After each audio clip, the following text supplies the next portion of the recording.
Hi, and thank you for tuning in to One Tank Trips. On this week's edition, we're filling up the tank and heading out to an old grist mill near Kokomo, Indiana. This place is just as beautiful as it is historical, so let's take a look. John Adams came here in 1831.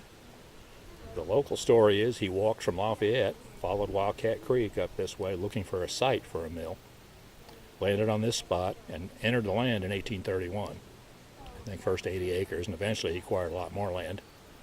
Presumably cut his own timber and then built a small grist mill. And he must have been reasonably successful because in 1845 he tore down the small grist mill and built this one, which is behind me.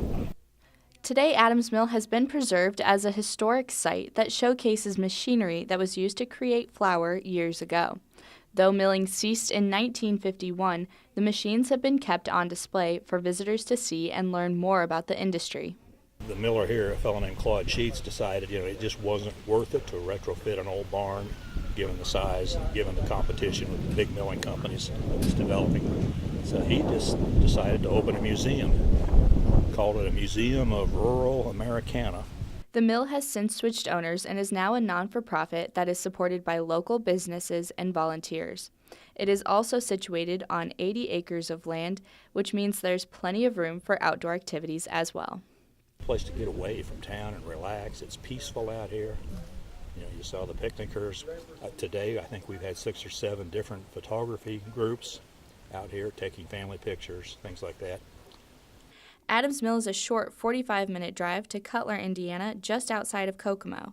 They are currently preparing for the Halloween season with their Haunted Mill event on October 17th, 24th, and 31st from 6 to 10 p.m. And Al says they are always looking for volunteers. We'll decorate the mill up, import a number of ghosts and goblins, and try to scare as many little kids as we can, and adults too, for that matter. The mill's hours and events can be found on their website at adamsmill.org. Though Adams Mill is no longer a functioning grist mill, it is still open to the community to come in and learn about the mill as well as the surrounding area.